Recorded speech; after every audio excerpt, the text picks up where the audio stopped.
حضرت سلیمان علیہ السلام کی کون سی دعا اللہ نے قبول کی اور اللہ نے انہیں دنیا کی ہر شے پر حکومت بخشی؟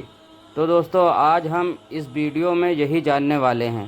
تو دوستو اگر آپ میرے چینل پر نئے ہیں تو پلیز ہمارے چینل کو سبسکرائب کر لیں اور بیل نوٹیفیکیشن کو آن کر لیں تاکہ ہم جب بھی ویڈیو اپلوڈ کریں تو آپ تک بآسانی پہنچ جائے۔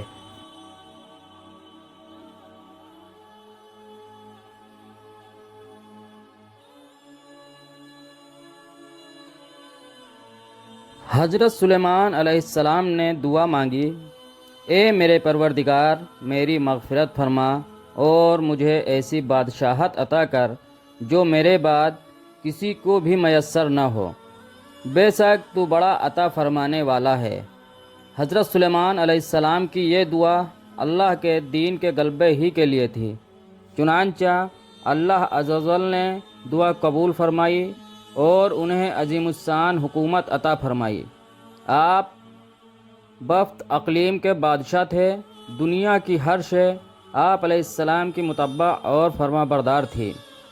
ہوا کو حکم دیتے تو وہ مہینوں کا سفر گھنٹوں میں طے کر دیتی، چرند پرند ہر حکم کی تابع داری کے لیے حاضر ہوتے، شرکس جنات ہر وقت ہاتھ باندھے احکامات کی بجا آوری کے لیے تیار رہتے اور شیاطین جنجیروں میں جکڑے رہتے۔ سورہ انبیاء میں ارشاد ہے، اور ہم نے تیز ہوا سلیمان کے تابع کر دی جو ان کے حکم سے اس ملک میں چلتی تھی جس میں ہم نے برکت دی تھی، یعنی ملک شام، اور ہم ہر چیز سے باخبر ہیں۔ حضرت حسن بصری فرماتے ہیں کہ ہوا کے مسخر کرنے کا واقعہ حضرت سلیمان کے ساتھ اس وقت پیش آیا جب آپ علیہ السلام اپنے لشکری گھوڑوں کے معائنے میں مصروف تھے اور اس اثنا میں آپ علیہ السلام کی عصر کی نماز فوت ہو گئی۔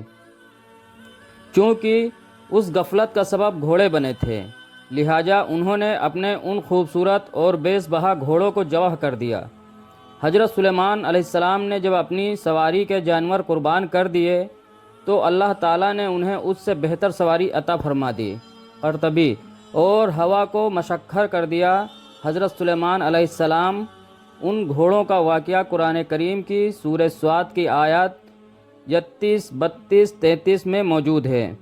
ارشاد باری ہے، اور ہم نے سلیمان علیہ السلام کے لیے ہوا کو مسخر کر دیا کہ صبح کی منزل مہینے بھر کی ہوتی تھی اور شام کی منزل بھی، یعنی حضرت سلیمان معاون سلطنت اور لشکر تخت پر بیٹھ جاتے اور جدھر آپ علیہ السلام کا حکم ہوتا ہوائیں اسے اتنی رفتار سے لے جاتی کہ ایک مہینے میں جتنی مسافت صبح سے دوپہر تک کی ایک منزل میں طے ہو جاتی، اور پھر اسی طرح ایک مہینے کی مسافت دوپہر سے رات تک میں، یعنی اس طرح ایک دن میں 2 مہینوں کی مسافت طے ہوتی۔ ابن ابی حاتم نے حضرت سعید بن جبیر سے نقل کیا ہے کہ تخت سلیمانی پر 6 لاکھ کرسیاں رکھی جاتی تھیں جن پر حضرت سلیمان علیہ السلام کے ساتھ اہل ایمان انسان اور ان کے پیچھے اہل ایمان جنات بیٹھتے۔